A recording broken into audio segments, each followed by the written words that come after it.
Good night, everybody. Welcome to the Fantasy and Frames Best Ball Show. I'm your host, Stacy Perez. We've got Steph Miller here tonight, and we are joined by Gator J coming in. We are going to be doing a Best Ball Mania draft for you tonight. Guys, I'm so excited. Do you know how long it's been since we've done a Best Ball Mania draft? Any guesses? 2 weeks? I mean, I know the answer because Yeah. we talked about it earlier. It's been almost 2 months. May 18th. I went back and looked today, May 18th. We've done puppies, we've done some other drafts. But no Best Ball Mania. So that's what we are hitting up tonight. Chalupa Batman, you are in the chat. Thank you. Guys, we are going to be jumping in this draft here, Stephanie and I here in just a second. But if you have any questions, you want to comment on the draft, maybe you're in the draft with us, make sure to throw those comments up in the chat. We will absolutely get to them. And the Best Ball ladies and Gator J, absolutely. Absolutely. So Steph, are you ready? Are you ready to hit that ready. button? All right. 1, 2, 3. I already hit it. Oh, you hit it? Uh-oh. We'll be fine. There, we're good. Yeah. Waiting on 4. So we're waiting on 4. Exactly. So guys, if you haven't already hit that subscribe button over on our YouTube, make sure to hit that. We are trying to get to 600 subscriptions tonight. We are not that far away. So run on over there, hit that subscribe button. Make sure you're following all of us over on Fantasy and Frames. You can see our Twitter handles here. You can check out our content on fantasyandframes.com. Lots of great stuff out there. Lots of really good rankings and ADP information. For those of you who are doing the Scott Fishbowl and your leagues haven't started yet, our boy Tyler Howe put some ADP out there for the Scott Fishbowl. So make sure to go check in on that. You can get that information free on our website at fantasyandframes.com. So go check that out. Here we go. Let's see. Let's get those screens up. Here, where are we? Ooh, I'm number 5. Steph, where are you at? I'm at the 2 spot. Yay! Yeah, you are. All right, guys, we are going to share this screen here. A lot of badges. I like to see that. No, the badge bros are in the house tonight. Nope.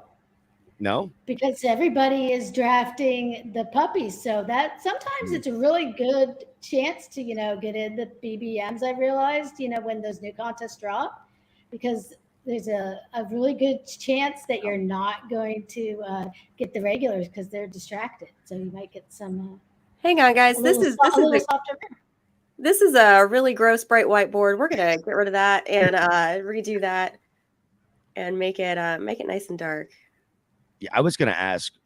You're sitting at the 2 spot. I mean, right now, Steph. I guess the 1-1 is Justin Jefferson.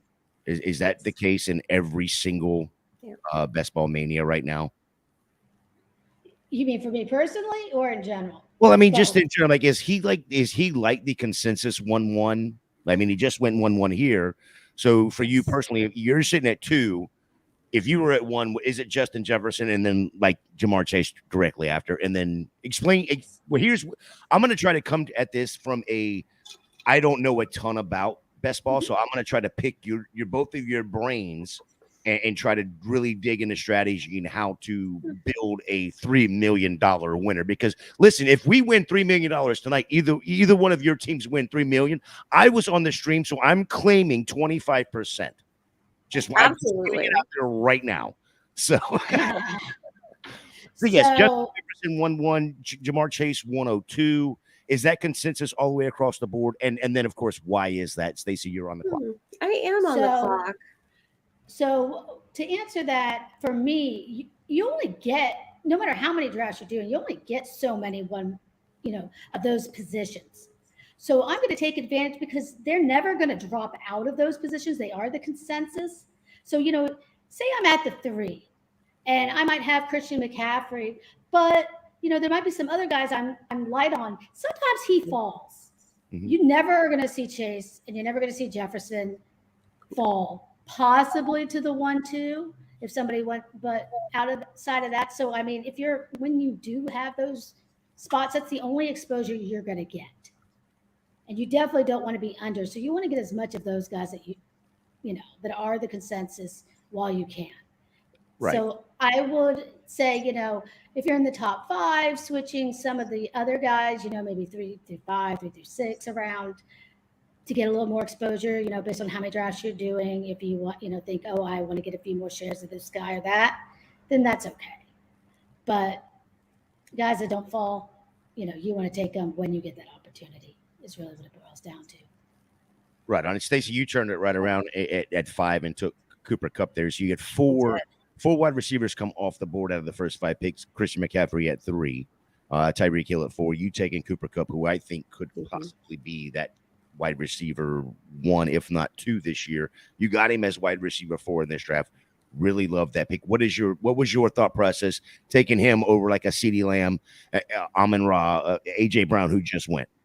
So I think it's probably a little too early for like CD, AJ Brown, those guys when you're looking at the 5 spot. I mean, if that's your guy and you really want him, go for it. I don't think any of these picks in the first round are wrong. I think they're all worthy of being first round guys. But just for me personally, I don't have that much Cooper Kupp this year, which is kind of surprising because I'm a huge Cooper Kupp fan.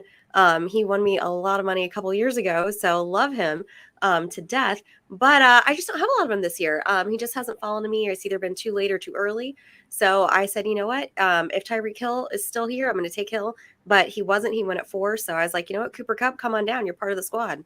So you were, if no matter what the player was taken, if you had the choice at 5, Tyreek Hill, Cooper Kupp, you'd have taken Tyreek Hill. I probably would have taken Tyreek Hill. I just like that offense a little bit better this year. I think there's a little bit more known about that. They might just have a little bit more juice than the Rams, unfortunately. You're not really sure what a Stafford going to look like, what's the rest of their offense going to look like. I don't necessarily think they're going to be really competitive. But Cooper Kupp is Cooper Kupp, right? He's still going to get his, at least hopefully, as long as he comes back, fully healthy and there's no issues there with Stafford. But yeah, I think I personally I would have probably taken Hill if he had fallen to me there. But I don't have any issue with Cooper Kupp at all. I mean, I'm perfectly fine taking him at 5. When it was the rest of the group up there, Jefferson, Chase, and McCaffrey are gone. All right, well, you're fixing to come back on the clock. I want to run through this round 1 real quick. We had Justin Jefferson, Jamar Chase, Christian McCaffrey, Tyreek Hill, Cooper Kupp, Austin Eckler, CeeDee Lamb, Travis Kelce. A little surprising to me, at least. Maybe it's Scott Fishbowl that Travis Kelce's jumping up there. Maybe not for you, ladies. AJ Brown, Amon-Ra, St. Brown, Stephon Diggs, and then Bijan Robinson at the 12. Steph, are you surprised that Bijan Robinson's going there in the first round of best ball as a rookie, or is that right about where he should be going in your mind? I think that Bijan is going to be a great player, and I definitely think that he deserves to get going in the first round. I've taken him there. Actually, he's fallen quite a bit. Okay. I've seen him. He was going like 5th overall for a little bit. Oh, wow. And yeah. Well, you're on the clock right now, so tell us about you. I already know who I'm taking. I'm going to just stack it up, so we're good. Okay. Don't worry. I got this. But Bijan, I think, is going to, I hate to use the phrase generational talent, but he really is. Everybody's always comparing him to Saquon Barkley, and it seems like he's going to be that and more. And I mean, based on where they took him in the draft, I think he's going to be a huge part of that offense, and they're going to run the ball a lot. And, we've got a lot of questions at quarterback. So I love it. I love getting in early on him, and I think he's going to be able to put it up. Hopefully, we'll see if it's too early or not. This question is directly at you, Stephanie. You took Jamar Chase in the first round. You just took T. Higgins. Jamie wants to know, if you take Chase at 1-1, 1-2, would you take Burrow in the 3rd for the stack? Or is the 3rd too early? I mean, you see Patrick Mahomes off in the 2nd. Now Jalen Hurts off. And now you have both of the wide receivers for Cincinnati there. Is adding Burrow to that just too much for you? Putting too much? Maybe not. We'll see. I don't want to give too much away right now. Oh, no. As I say, you were on the clock. Did you not send it to you? I was hitting and my buttons were not working. Uh-oh. The fantasy gods wanted you to do the all Bengal stack, but that's what happened. But I did not want him there because there's no reason to take him there. I mean, he goes late. I pushed him to the 5th, the 4th, even the 5th. And Andrew Hall. I don't know what's going on. No, I was hitting the buttons and it was not working on my screen for some reason. Andrew Hall Yeah. would be ecstatic about your team right now. Just so you know, the Cincinnati Bengal fan himself. Yes. Albert is Oh, in the chat. Appreciate you, Albert, for jumping in with us tonight. All right, Stacy, you took Yeah, Josh Allen there. I did. I didn't plan that. And I wasn't intending on taking Josh Allen. I really wanted Hurts, and I thought, oh, I don't think there's any way Hurts falls to me at 5 in the third round. But then, Allen was still there, and I just said, you know what? I don't know that I can pass on Josh Allen in the third round, with my 5th pick. So he was slightly past ADP there, so I just went ahead and I don't think you can go wrong with Josh. I'm one of those elite quarterbacks, and I like elite quarterbacks anyway, so I'm not going to be mad about missing out on my Eagles stack. That's okay. I can get that in a little bit in some other places.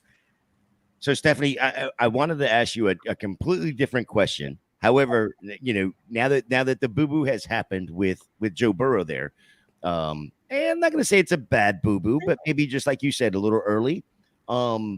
Thought process on a quarterback going forward? Are you just now going to fade them? well, I mean, I'm not going to go in with one overall. I'm going to have a second quarterback.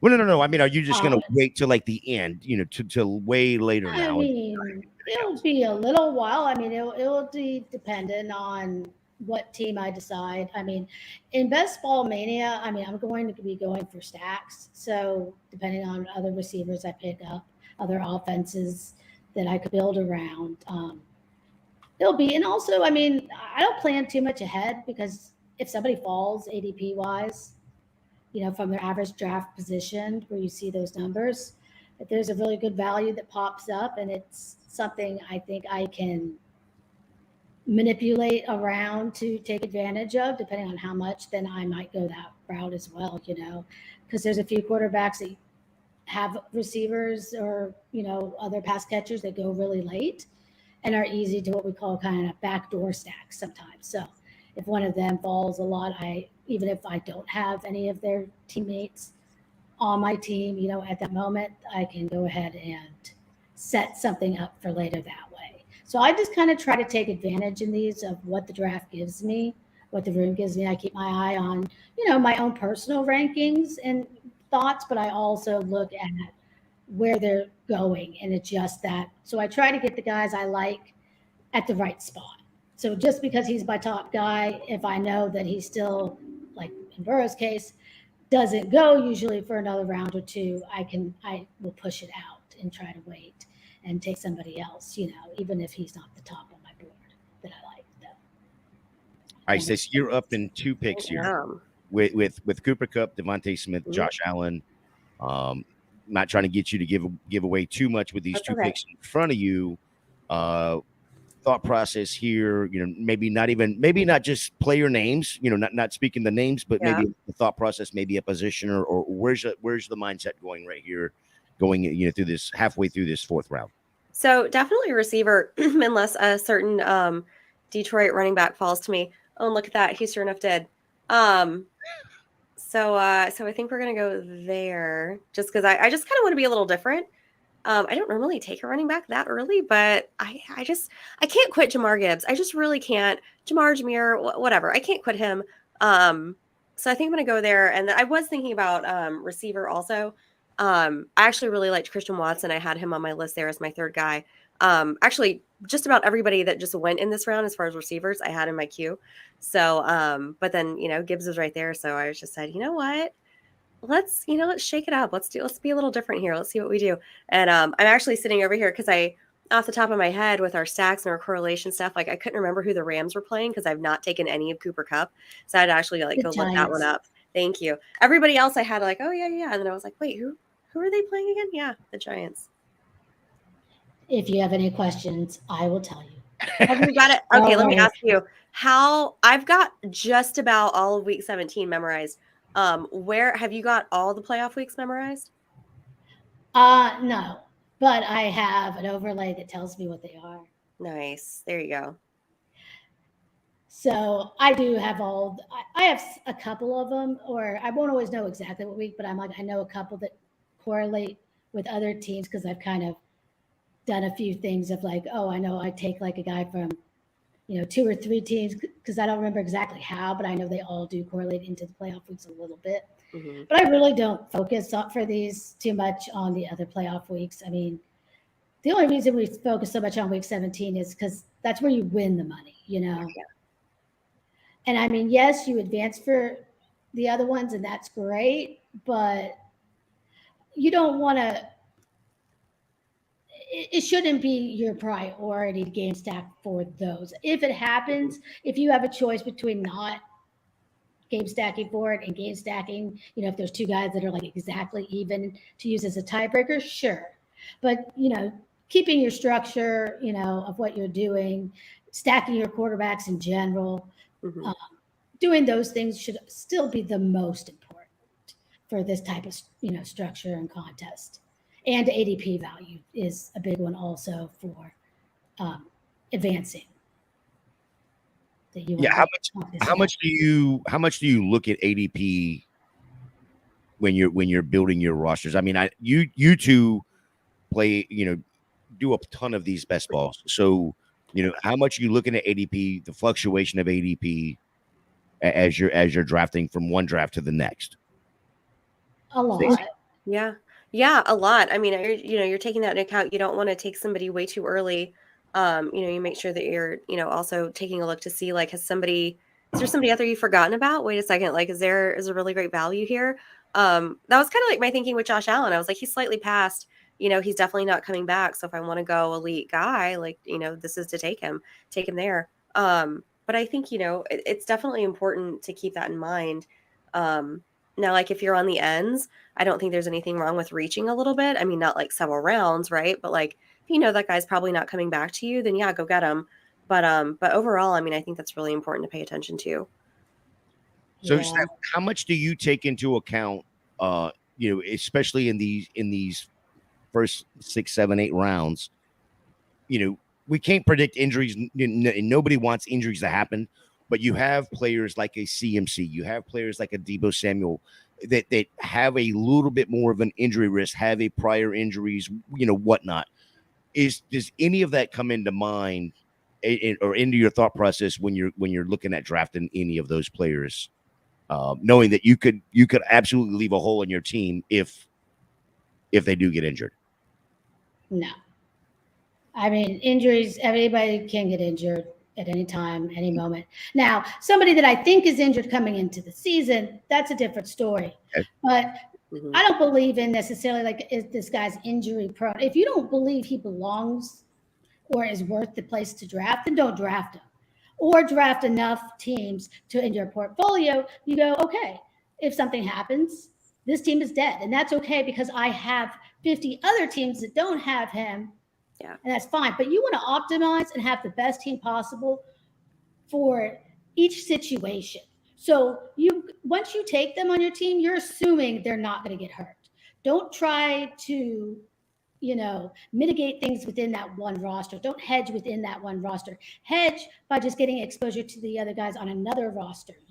A lot of people cap their upsides doing that. And I'm like, well, if that team happens to get through to those playoff weeks and gets through to week 17, you want it to have as much ceiling as possible. Mm-hmm. It could take you almost 10 years, they said, to get more than one team through to the finals. Oh my gosh. Mm-hmm. That's wild. So the fact people like sit here and are always like trying to say, oh, I want to play. I'm like, no, you're not. Once you're there, you want to take that contest down. This is your shot at millions of dollars. Like, do everything you can to put yourself in the best position possible against then only 472, I think it is, other people. That's pretty good odds. And it really falls off. It's very top heavy. So when you're there, that's why, doing these things matters. That, we talk about the game stacking and the bringing it, the bring backs and stuff. You see it all the time in, I think I'm looking here. I am going to take my first running back. I'm going to go ahead and take Pierce here. Nice. I like that option there. Of course, being a Gator, it's never a bad option. Take a lot of Gators. You get a lot of W's. That's what happens.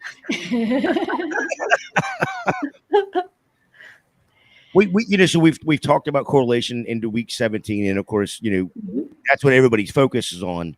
Do you correlate anything going into the playoffs, or do you try to correlate going into the playoffs, or is it just that week 15, 16, 17 area that you're trying to correlate? Somebody is not happy that I asked that question. That was a bad question. I am so sorry for asking that question. I'll move on to the next question. He was very upset about Kadarius Toney and all of his shenanigans on social media that are going on right now. So he called a lady fat? Is that what's going on? I totally kind of no. Someone hacked him and as him called her a name. No. Yeah. That's even more. That's funny though. Isn't it? Poor guy can't catch a break. Speaking of health, he is obviously for this roster going to be doing amazing and playing all 17 games. Absolutely. But so I don't take a lot of Toney, but I do have a Burrow stack, and Cincinnati does play Kansas City. So outside of Travis Kelce, I think he's got quite a bit of upside. I don't mind. I do think the Chiefs are going to score a lot of points, so I don't mind taking a Chief or 2 or 10, on a roster, even without Mahomes, because they could all go off at any time. And the great thing about best ball is you don't have to pick when to start, guys. It's not like a managed league. You can just take the spike weeks as they come. So that's where we get that better in best ball, type things we say. All right. Well, I'm glad I ended up taking Gabe Davis because I had Jahan Dotson on my queue, and he went immediately after I took Gabe Dave. Looks like we started a receiver run. Yeah, it's a big receiver run right here. Yeah. 7 of the last 8 picks. It looks like. Was that right? 1, 2, 3, 4, 5, 6, 7. Yeah, 7 of this round. I mean, Kyle Pitts and Darren Waller, the only 2 other players taken in this round. So, and then. Oh, there goes Cooks. Yep. Hey, so what do you guys think? I have a question about this. So, Steph, have you done any drafts since the Kamara news? Oh yeah. Where have you seen him jump at all? Because right now they're showing him at 99 ADP. He's rising. A lot of people are actually in on it with the news because I guess they were afraid he was going to miss more games, and now it seems 4 to 6 is pretty likely. So here's the thing: I have not been taking Kamara. Same. And now that he's rising in this contest, I don't want to. Because now you're fighting the teams that did draft him later. Mm-hmm. It will depend on how much. I may get a share or 2 at this price, but I'll probably do it, honestly, not in BBM. I'll do it in other contests that weren't started before, so people weren't getting that value. You know what I mean? To hedge it. And I'm doing the same thing with even now Javonte Williams is also getting that positive news because I wasn't taking him. I don't want to chase that. I'd rather just go ahead and, hope that there's a blurb at some point and there's another fall and get exposure that way if I do in this contest, or wait for the puppies, wait for the poodles, and, See, that's in that way. That was a great question because directly after this show, as soon as we're done here, we have the 4th and Frames crew. Yes. Chris Battistow, Drew, Nate Markham. They are going to be joined by Drew Davenport, and I'm sure that question is going to be brought up there. And he is definitely going to be able to give a little bit more in-depth information on that. Actually, he put a lot of that on Twitter. That was his last on Twitter. Yeah, I saw that too. But yes, that'll be directly after this on Fantasy and Frames as well. The fantasy 4th and Frames. I'm sorry, 4th and Frames. We'll have him on. So that's a great segue there. Thought process right now, Stacy, in the 8th round. The 8th round. So I'm looking at another running back here. I actually had Kamara on my list. That's why I asked that question for you guys.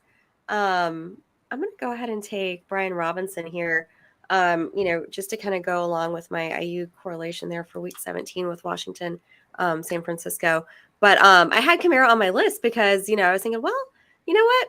As a second running back, maybe I do take him here. Maybe, because I've had a lot of Jamal Williams, a lot of Kendrick Miller. Later I've kind of stayed away from Kamara. But I just thought, you know what? Maybe now, maybe this is if we're doing things differently, I'm taking Cooper Kupp. Maybe I just start taking guys that I haven't taken before yet. I think that's a good idea, getting your exposures a little bit different, and you haven't. Exactly. And I was teasing a little bit because he's in our 3-spot chat. And we were asking him about Kamara, and he was like, "You have to join my Patreon for me to tell you more information." Oh my goodness! He wants to make like money. A true lawyer. I get that, but it was, but we didn't get quite all the goody details that we wanted to. Right. There, so because we know he has the information. Oh, yeah.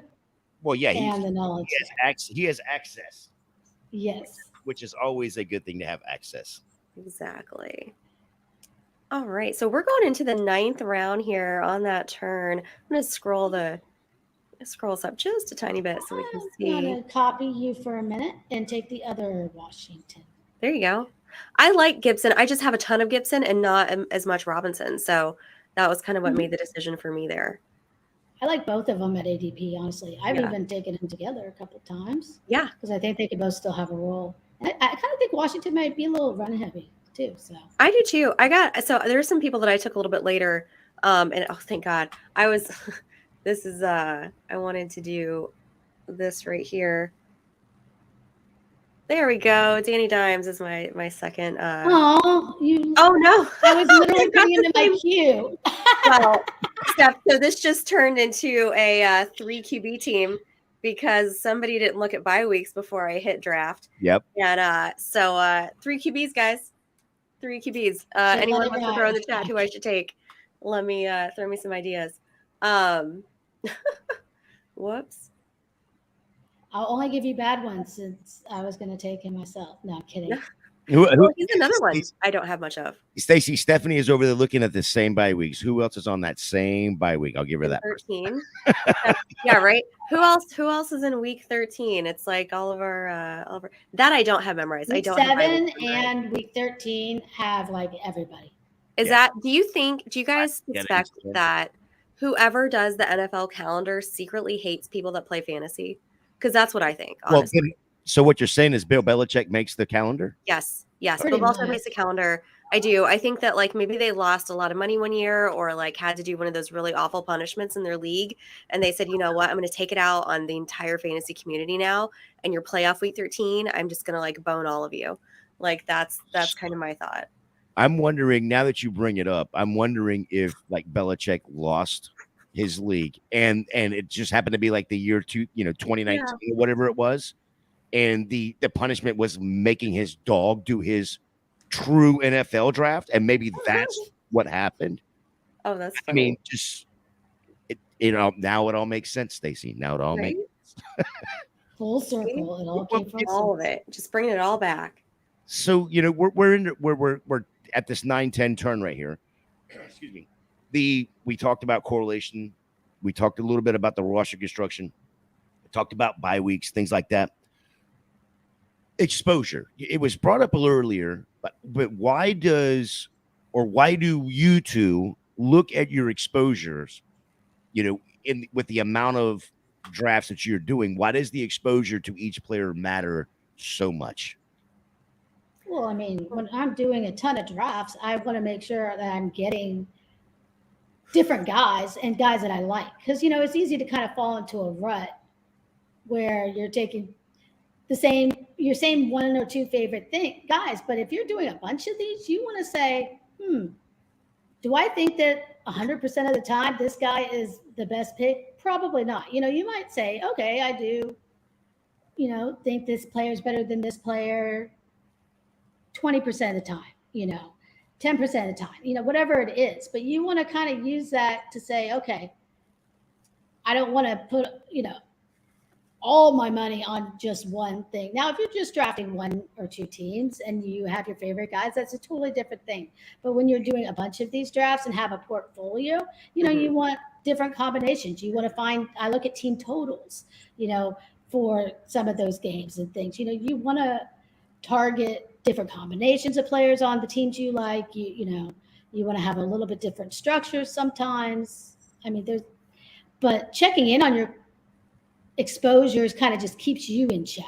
So because you might say, if somebody asked you, do you like, Rashad Bateman or Zay Flowers better? You might say, oh, I think I like Bateman. Well, how much better? Oh, a little bit. Do you hate Flowers? No, I think you could still do it. And then go ahead and you look at your exposures, and you're 80% Bateman, and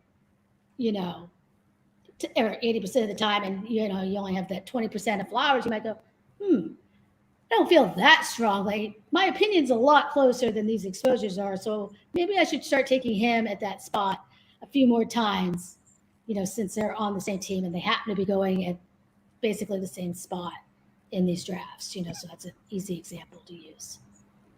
No, and I think the way you explain that is very well. I don't know if Stacy can do any better than that, but I love that Samaje Perine pick right there. Well, he obviously had fallen, right, because of the Devontae Williams news recently. And, I needed another running back. So I actually really liked Samaje Perine there. And I still don't completely buy all the Javonte Williams hype, especially, maybe even if he does play, that's fine. I just don't think that he's going to be at the level he needs to be for me to want to take him on any of my teams. Shout out to Jim in the chat. That is my fantasy football partner. He's talking about Bill Belichick, us slandering Bill because he's a Patriots fan. So Jim really suffering for his job out in Hawaii right now on a work trip. So, so he gets to watch our show tonight because it's like middle of the afternoon out there. Poor guy. Yeah, terrible, Jim, right? I'm so sorry for you right now. It's awful. Hopefully they're allowing you to use the company card. I don't know anybody that has company cards around. We did not get the company card this weekend. Oh, Lordy mercy. Nico Collins there. Listen, are we all in on Nico Collins now? Or is it okay, I've got to get a little bit of Nico Collins? Well, he's been rising.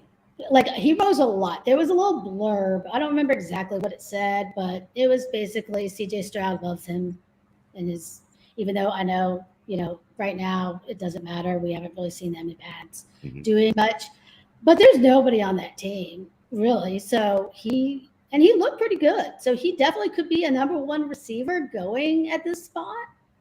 I think he's going to keep possibly going up. So my exposure is a little low, and I won't take him that much higher than he's going right here. Also, I was going to do something with Samaje Perine, but he disappeared out of my queue with Daniel Jones. So I had to get a new plan. And, I wanted to have some more options of some later quarterbacks, possibly, if I need to, here in my back pocket. So I'm always trying to set up things, give myself some options for later as well. I don't know if that's where I'll end up, but now I have at least something if I need to. So it's more of a backup plan. I hate that I don't have control over the board. I want to scroll up to see other stuff and I can't see it. No. You want me to scroll right here? I have no idea what I wanted to see at that point. Okay. I just happened to. You let me know. It's too late now. I forgot what I was looking for, so it's okay. It's okay. Let's see. Anthony Richardson went in the 9th round. Best ball, I guess that's not a bad thing. Looking for the spike week, getting the floor of Aaron Rodgers possibly. Jared Goff just now going in the 11th round. I think to me that's a little bit low, especially with what that team has to offer. Ladies, either one of you think that that's where he should be going, or is that just where ADP is making him fall, or what's right at ADP? That's right about there. But he's been falling, and I will snag him all the time. If he falls enough, even if I don't have Detroit, and that's how I now have actual Marvin Jones and Josh Reynolds exposure, because I will stack him with somebody, even though I don't like those players particularly. But I mean, I love Detroit's playoff schedule in the Dome. You don't have to worry about weather. I mean, they got a great setup, and I I wish he had a rushing floor. It's the only thing. I don't think he's necessarily looking at all the quarterbacks priced inappropriately, but I don't get why he's falling all of a sudden. Because the guys in front of him, they got a little more upside that are going. He's not going that much like behind Dak and that group, but I don't know. I'd argue about Cousins possibly because I do like the Vikings offense, but I see them as kind of similar type quarterback plays. Right. Without that rushing floor, and he's getting older, even though he has arguably a little bit better receivers. Cousins does, with J. Jeff, and hopefully Addison, and I think that Hawkinson could have a really good season as well. And that's one of the highest total playoff games, by the way, Minnesota and Green Bay. Right. Another dome one.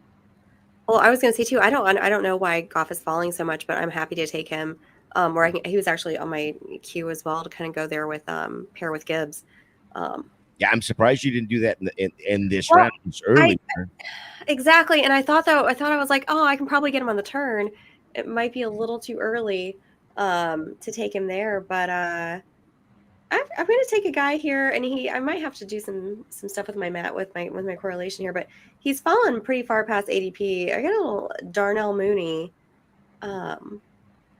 Action, there we go. I think I had him at 127, and what is that? 140 right there is where he went. Steph, who the Bears playing? Who are the Bears playing? Week 17. They're playing Atlanta. Yes. Yeah, I was looking at a couple options, but I know what I should do, but unless he goes right here, I'm going to have to switch paths. Sometimes there's those guys falling and you're like, please take them and don't make me, because I will, because I can't pass up the value. Yeah, right. He didn't. So I'm going to take Kendre, because here's the thing, being out on Kamara, I have to make it. I'm not out on the same. That's another thing you ask yourself. Yeah. Am I out on that offense or that position within that offense overall? For me, no. I still think the Saints are going to be good at rushing. So that means I got to make a bet somewhere else. Mm-hmm. So if I'm not taking Kamara, I am very overweight on Kendre. And I have a decent bit of Jamal. Yeah. But Jamal, he was not very good last year. I'm sorry. I know he scored a lot of touchdowns, but his success rate while rushing, it's not that great. He's getting older. We know running backs as they age. He had a lot of luck when, touchdowns aren't that sticky. I just don't think he's going to be keeping it up, and he's not going to be a number one running back. And Kendrick's got the size, and, he's going to have, I think, the opportunity to play a little earlier than a lot of the rookies. So he could end up being a 3-down back, or at least, have a really good role in that offense. Especially, I think the, Kamara suspension is going to open that up even more. And Kamara, honestly, he didn't look that great either last year. So I hope it's not the beginning of, the fall off there too, but it wouldn't surprise me.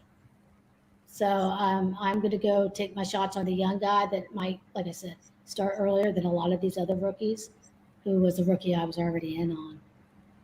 So did I must have missed it, because he had to have been picked, but did Kamara already go? Yes. He went. I'll find him. Hang on real quick, because neither one of us are drafting right now. Let me scroll up. Yeah, he must have gone in like the 8th or 9th round. Yeah, he was, because I had him. There he is. He's up in the 8th. Okay. You guys see that? Yep. Yeah, he's right there. Team 7 snagged him.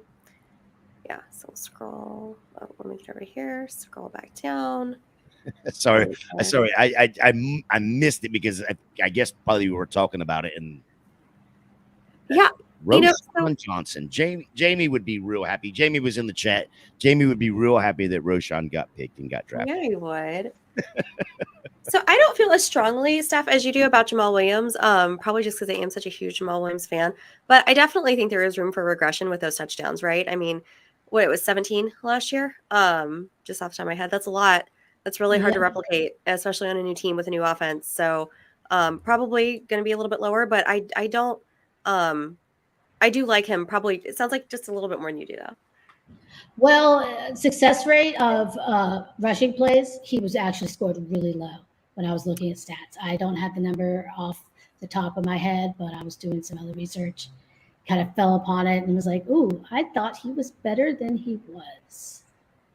When he was, he got a lot of opportunities, but the percentage of getting those first downs and stuff was not great. He was getting stopped a lot. Oh yeah.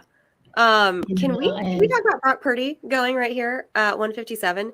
Because that was who I was going to take as my third quarterback to go with my Brandon Ayuk. And I think I saw his ADP was at like 195. So that is quite early for Mr. Purdy. I don't think it's early for a starting 49ers quarterback. No, I mean, I was going to take him in this round. I was going to take him in this round, but I was like, oh, okay. Well, someone surely will let him get back to me. I mean, but not in this room. Is he the starter though? Yes.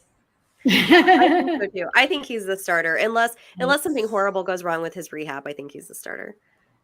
And this rehab, it's pretty straightforward, honestly. Yeah. And for football players coming back from what they call the internal brace surgery that he's had, they don't do the same type of, it's usually more of an overuse type injury that causes it, like what pitchers do, the way they throw, not the way football players throw.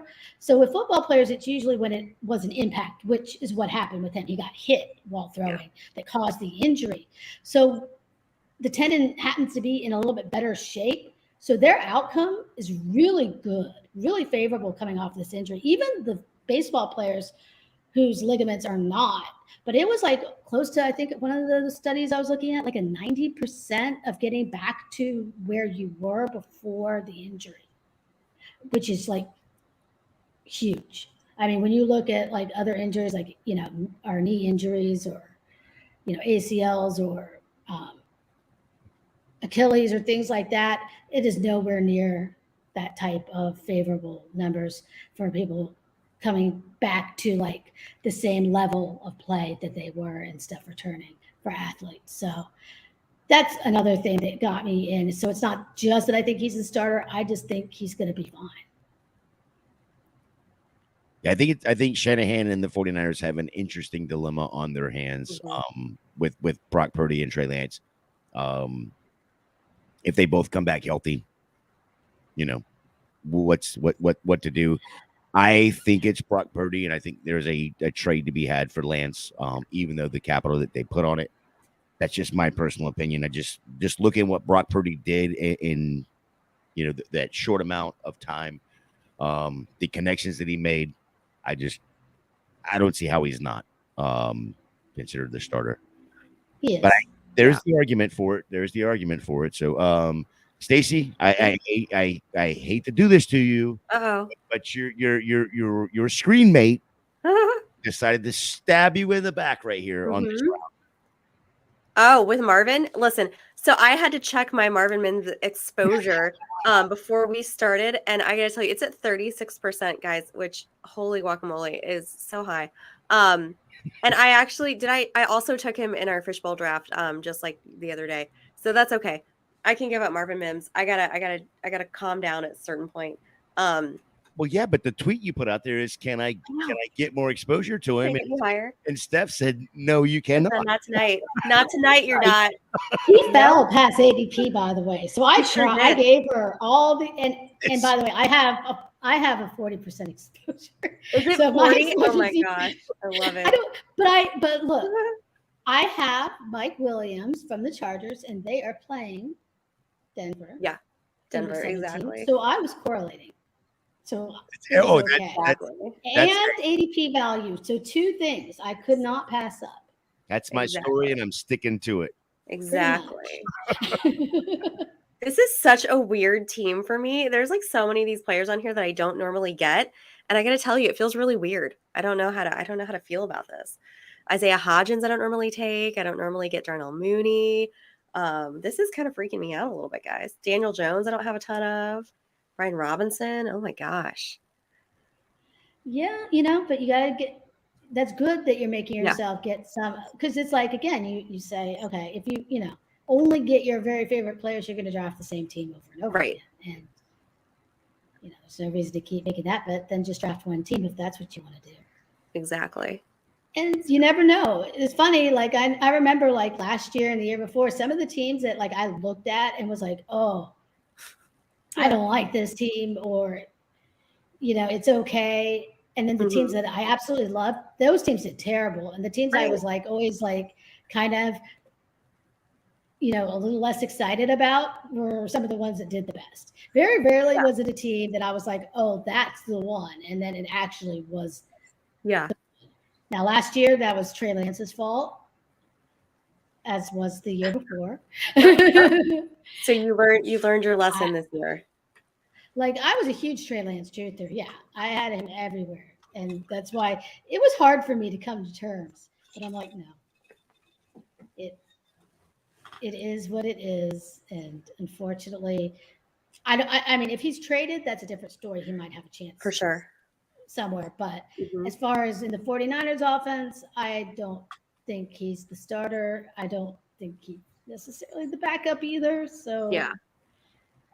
Well, we're wrapping for his sake, I hope he's traded. Right. We're wrapping this up with this last 3 rounds right here, the 16, 17, 18 round. Go to Stacy first, and then Steph, I just want to send it right back to you. I know, Stacy, you're coming up on the clock, so perfect timing, I guess. But in these last 3 rounds, you talked about not having much exposure to Mooney, not having much exposure to Hodgins, and things like that. Is this that we're okay? Let me find somebody that I don't have a bunch of exposure to, and let's add them now. Or is that just like, I'm still looking? Of course, you're still looking for value as well. But I mean, are you just like, I'm going to stay to ADP and not go exposure? So I think at this team, I've just kind of like leaned into it, right? Now, because it's kind of gotten sniped in a few places here. So I'm like, well, you know what? If we're just going to have people that we don't normally have, let's make it make sense, right? We're not trying to be like all crazy and chaotic all over the place. So I'm okay. Well, thank you, Team 6, for making my decision right here a lot easier. And I hate that I'm doing this early, because it is definitely early. But it's the only one left that makes sense. Baker? No, Mac Jones. Oh my goodness. But it goes with the Buffalo thing, even though I know, technically, all right, everybody's going to yell at me and be like, you're not supposed to take the quarterbacks in the same team. But you know what, whatever. It's fine. They're probably just going to run that whole game on week 17 anyway, just because it's going to be cold no matter where they play. But anywho, originally, like I said, I wanted Purdy to go with that group, and then Sam Howell was on my list as well, because I just knew I could get those 3 guys. I knew I could get them later, and they would at least all have some part of this build. Whereas if I went with somebody else who was still available, it just wouldn't really go as well. The flow just wouldn't be as right. So we'll see. I think Mac Jones has a chance to be better this year.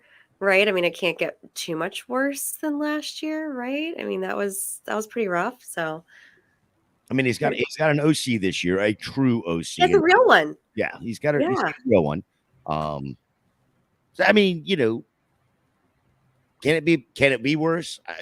Maybe, but should it be better? Absolutely.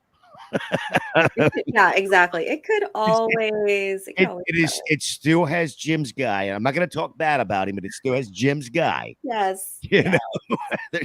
There's possibilities for everything. I mean, taking a center from a D2 school in the first round is, it's not out of the realm of possibilities. Right. Having your dog make your second round pick, it's not out of the realm of possibilities. So putting a defensive coordinator as an OC, not out of the realm of possibilities.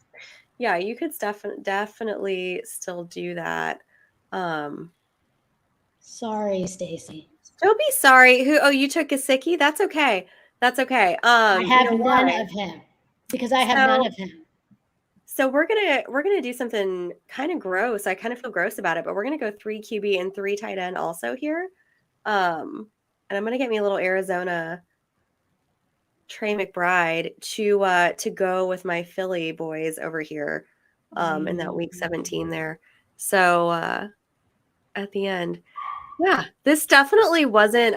You ever get down to the end, right, and you look back and you're like, wow, that's not exactly what I was thinking would happen. And that's kind of how I feel about the squad. Well, we're about a round and a half before being done, so let's go to let's go to Steph first. How do you feel about your team? I love the late CJ Stroud, pairing him up with Nico Collins there that you took a little bit earlier. I'm not sure what the week 17 correlation is with Houston. I don't have it. Tennessee, right? Is it Tennessee? Okay. I think so. I think it's Tennessee. It is. So the offense is going to be on the field a lot because Derrick Henry is going to be running a lot. So he'll be scoring a bunch of touchdowns. So Houston will be able to be on the field a good bit with the offense. But how do your overall team here? How do you like your overall team with this draft? I mean, anytime I get the Cincy stack, it can't be that bad because, I mean, come on, the best game of week 17 is going to be the Bengals and the Chiefs. And, I mean, the Bengals in general, I think, are going to put up a ton of points this season. So I love that. I've got, I did what they call zero RB, where I waited, a while before I took my first running back, which – I wasn't paying a ton of attention that it happened to be Houston. I don't know if I would have invested quite this much willingly in Houston, but since I got Stroud, that kind of makes it make sense that now I am placing a bet on that offense in general, that maybe, maybe they are better than people think, or they are at least trailing and have to catch up and doing a lot of plays and still scoring a lot of fantasy points. Because sometimes teams can score a lot of fantasy points and not be great teams. That happens as well. But waiting, for those running backs, I got a lot of my favorite, zero RB receivers. So I do think that Pierce could still be the RB1 on that team. James Cook, another guy going late that is probably the running back one on the team. Possibly Antonio Gibson could still be, a running back one. I mean, to get all those type of guys late at that point that could have upside that's untapped to match some of those other guys, that's what you look for. And in addition, like a guy like Gibson, say Brian Robinson goes down, or with Cook, where Damian Harris goes down, now you have also that contingent value for them to increase their roles even more if their teammate goes down, so there's more room to grow and outplay that. So looking for those elite handcuffs that also have their own role is kind of something you want to do, instead of just getting a pure handcuff necessarily when possible for building that out. And now I'm going to be taking a third tight end on this team because I'm not going to stay with just Higbee and Gesicki, but I am fine with sticking at 2 quarterbacks, even though I did match the bye weeks, apparently. That's why I did take him out of my queue earlier. But unlike Stacy, I have no fear. And I have no more picks after this, and so it's going to happen. There you go. There you go. I'm not winning the regular season prize with this team, but I could still win week 17. Yeah. That's kind of the hard part. Yeah, I did have Ritter in my queue originally because I took Drake London, and I even did the comeback with Chicago, but then I was like, what was I thinking? And I re-put Stroud in my queue, even though I checked 5 weeks earlier. I was wondering if you were going to take Hank Dell there. I would have if I didn't have this week of tight end set grouping. I do like Tank Dell. Same. Very much. Very much. All right, last pick. I love the last pick there. I'm going Puka Nacua. There is a special place in my heart for him, and I'm going to take him from Scott Fishbowl in this very next round. It would be round 20 if he gets back to me. Now that I've said that, hopefully nobody in my particular league is like, yeah, I'm going to go snipe him just because Jay said that. So hopefully that doesn't happen. Right. Hopefully not. I took Cooper Cup and I was like, what can I do here with my last pick? How can we tie this in? How can we make this fit? And make something, that goes well with everybody else. And then I thought, you know what? Puka, let's just grab Puka with the last pick. I think that's going to be A good one, when you draft him on Underdog, it pops up with like a little like blurb about each player, and it says he's impressing in OTAs. So you know what? He's a fun little player, so I love it. But this was a blast, guys. This was so much fun. I'm glad that we did this. It's been way too long. We had a little break there for a little bit, but doesn't it just feel good to get back and like draft on the online with everybody and everybody in the chat? Like, this feels good. This is a great way to spend a Thursday night, I think. Always. I think, I always have so much fun doing these basketball teams. Yeah. And then streaming them makes it even better, So yeah, absolutely. And Gator, thank you so much for taking time out of your night and joining us. This was so much fun. Guys, make sure if you are already watching, make sure to stay on our channel. We have got the Fourth and Frames boys coming up. Guys, you can follow all of us on social media. You can follow Gator over at FantasyJ77. Steph is over at StephMiller57. I'm Stacy_Perez83. Make sure to hit that subscribe button. Remember, we are trying to get to 600 subscriptions tonight. Let's try to make that happen. I would love to see it. Guys, we are going to see you next week, and have a great night, everybody.